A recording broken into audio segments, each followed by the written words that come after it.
전기 배터리 시장의 줄도산, 저는 그리 멀지 않았다고 생각합니다. 그리 멀지 않았다고 생각해요.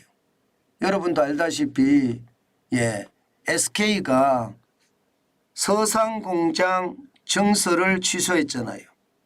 이번에는 LG가 튀르키예에 포드하고 합작공장 설립을 중단했습니다.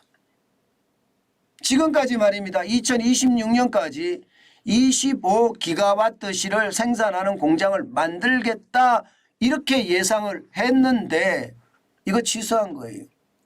향후에 25기가와트시가 45기가와트시까지 늘리겠다 이거 말입니다. 그래서 포드 오토산이라는 지금 튀르키예에 있는 상용차 합작 공장에 납품하기로 했었거든요. 이거 안 한다는 거죠. 사실 포드 오토산은요 45만 대를 생산해서 유럽 시장에다가 상용차를 판매하고 있거든요. 그러니까 시장에서는요 뭐 터키에 공장이 있으니까 지금 LG 에너지 솔루션과 포드 그리고 터키 기업인 코치라는 그룹하고 3자가 합작 공장을 하기로 했는데 이거 취소하고요. 이제는 본사 내지는 근처 공장에서 이제 납품하는 것으로 그렇게 가닥을 잡았습니다. 이것을 보니까 여러분 그만큼 말입니다. 전기차 배터리 시장 제가 말씀드린 대로 굉장히 상황이 나빠지고 있는 것 사실이죠. SK온이 말입니다. 충남 서산 공장에 대해서 증설을 취소했잖아요. 원래 5기가와트시까지 생산하고 있었는데 20기가와트시까지 올리겠다 이렇게 예상을 했지만 1조 5천억이라는 거금을 투자한다고 했지만 시간을 뒤로 미뤘습니다. 왜 그럴까요? 세계 시장의 변화가 굉장히 큰 겁니다. 당장 말입니다. 미국 시장만 하더라도 전기차 투자 계획을 계속 취소하고 있습니다. 포드만 하더라도 전기차 투자 계획을 취소했어요. 120억 달러를 투자하겠다 이야기했지만 결국 취소했습니다. 그러니까 이게 LG 에너지 솔루션과 합작 공장도 그만큼 연기하는 거죠. 취소한 거죠. 튀르키예는 취소했고요. 또 바슈켄트에서 배터리 공장 설립을 추진하는데 이것은 말입니다. 좀 더 연기하겠다. 지금 당장 생산하는 것이 아니라 좀 후로 연기하겠다. 이렇게 지금 예상을 하고 있고요. GM도 말입니다. 전기차 누적 생산 계획을 40만 대까지 생산하겠다는 것 그래서 유럽 시장에 팔겠다는 것 이조차도 말입니다. 취소하고 있는 그런 상태입니다. 그렇다면 말입니다. 전기차 시장에 이게 뭐라고 할까요? 변화는 엄청날 겁니다. 게다가 말입니다. 여러분 중국은요 전기차에 사활을 걸고 있습니다. 그래서 전기차 업체도 많고요. 전기차에 공급하는 배터리 회사도 난립되어 있는 상황입니다. 이렇게 난립되어 있는 상황에서 당장 사줘야 될 미국 시장과 유럽 시장이 어려워진다고 생각을 하면 이것은 중국 전기차도 마찬가지고요. 전기차 배터리도 마찬가지고요. 줄줄이 폐업을 할 수밖에 없는 최악의 상황을 맞을 수도 있다는 이야기가 되는 겁니다. 그만큼 말입니다. 사줄 기업들이 사줄 지역 내지는 시장이 그만큼 말입니다. 안 사준다고 이야기하니까 시장의 분위기는 싸하죠. 이렇게 되면 말입니다. 전기차 사용량은 점점 늘을 거예요. 지금 보면 2017년 대비 2022년은 거의 말입니다. 9배가 늘어났잖아요. 59 기가와트시에서 552기가와트시까지 9배가 늘었지만 이제 이게 수위가 조절된다는 거예요. 올해도 2023년 1월에서 9일까지가 485.9기가와트시지만 이제 성장률 자체가 주춤주춤해질 거라는 게 현장 시장의 이야기고요. 이 시장은요. 결국 말입니다. 성장률을 이게 쉽게 말하면 공급 쪽에서 너무 빨리 과잉 생산된다는 뜻이에요. 실제 어떤 성장률보다가 생산량이 엄청나게 많다는 이야기거든요.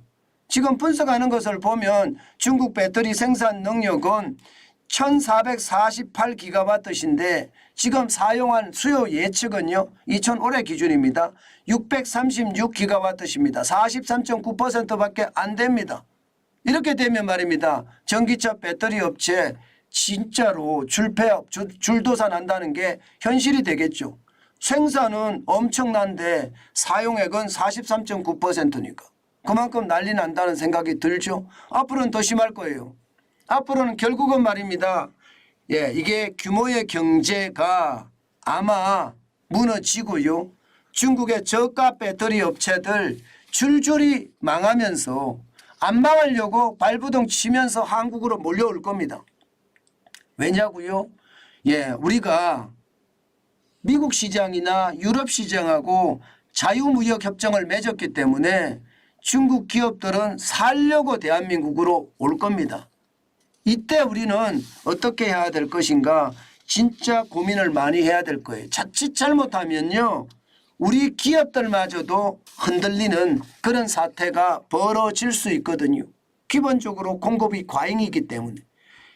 이게 성장이 돼 간다고 하더라도 공급이 너무 과잉이기 때문에 이게 무너질 수밖에 없는 구조. 지금 그렇게 가고 있다는 이야기입니다. 실질적으로 말입니다. 전기차 배터리를 만드는 원료 핵심이잖아요. 리튬 가격이 떨어지는 거 보세요. 지금 11월 8일 현재 킬로그램당 147.5위안입니다. 굉장히 많이 떨어졌죠. 147.5위안이니까 2021년 10월 31일에 214.5위안이었거든요. 9월 29일에는요. 171.0위안이었습니다. 그러면 171.0위안이니까 과거로 회귀했다는 뜻이잖아요. 저는 지금 전기차 배터리 업체들 진짜 지금 절체절명의 위기가 될 수도 있다고 생각합니다. 제가 여러 번에 걸쳐서 전기차와 전기차 배터리와 관련돼서 계속 말씀드리고 있는데요. 투자 진짜 조심하셔야 돼요. 이럴 때 잘못 투자하면 진짜 낭패를 겪을 수도 있습니다. 리튬 가격이 고점 대비해서 74.6%가 떨어졌습니다. 그러면 안 떨어진다는 보장 없거든요. 사실 우리 주식시장에서도 보면 LG에너지 솔루션이 전기차 배터리의 대장주거든요. 이 대장주가 떨어지는 거 보세요. 지난 11월 1일에는요. 37만 7,500원까지 떨어졌었고요. 11월 10일에 마감도 41만 1,000원입니다. 물론 저는요. 대형 LG 에너지 솔루션이나 SK온이나 삼성 SDI가 망할 거라고 생각은 안 합니다. 이게 신냉전 시대에 새로운 질서가 구축이 되면서 유럽도 중국을 견제하고요. 미국도 중국을 견제하거든요. 우리는 그 틈새를 파고들 수 있기 때문에 우리 기업들에게는 오히려 위기가 기회라는 것 저도 충분히 생각할 수 있습니다. 그렇지만요. 위기가 기회인데 결국은 시장 자체가 줄어드는 데는 장사 없습니다. 미국이 투자를 축소하고 유럽이 투자를 축소하면 그만큼 위험이 되거든요. 게다가 투자를 축소하는 이유가 시장이 형성이 안 돼서가 아닙니다. 중국이 너무 빨리 성장해 오니까 중국을 견제한다는 차원이 굉장히 크거든요. 그런 차원을 비추어 보면요. 시장 규모 자체를 죽이려고 하는 아직까지는 내연기관 자동차가 더 가야 된다는 그런 기본적인 원리가 유럽 시장이나 미국 시장에서는 컨센서스가 이루어졌다. 이렇게 지금 봐야 되거든요. 의견 일치가 이루어졌다. 그런 상황이기 때문에 우리도 위험하긴 위험합니다. 그러나 미래를 위한 투자는 할 겁니다. 그러면 미래를 위한 투자를 우리는 어떻게 대응을 해 가야 될지 고민하면서 시장에 대응하는 것 저는 그 어느 때보다 필요하다고 생각합니다. 그 어느 때보다. 단순하게 시장에 접근하는 것이 아니라요. 시장을 전방위적으로 특히 입체적으로 분석을 해 보시는 거 저는 굉장히 중요하다고 생각을 합니다. 특히 말입니다. 전기차 배터리 시장은요. 조심하시고 조심하셔야 돼요. 지금 자칫 잘못 투자했다가는 낭패를 당할 수도 있다는 이야기 제가 여러 번 하고 있습니다. 그만큼 말입니다. 시장의 변화폭이 크고요. 또 이렇게 많이 떨어지면 우리에게는 언젠가 기회의 어떤 장이 생긴다는 것도 한 번쯤 생각하고 가셔야 됩니다. 많이 떨어졌을 때 우리는 분노의 매수도 잊지 말아야 되거든요. 그래서 한 번쯤 생각하는 것도 잊지 말아야 됩니다. 그게 바로 호시우보입니다. 세상에 시장에는요 엄청난 위험이 도사리고 있습니다. 그렇기 때문에 호랑이 눈으로 경계감을 가져가야 되고요. 호시우보라고 했잖아요. 그리고 소의 발걸음으로 나의 투자 원칙에 따라서 뚜벅뚜벅 걸어가는 것 저는 굉장히 필요하다 이렇게 생각합니다.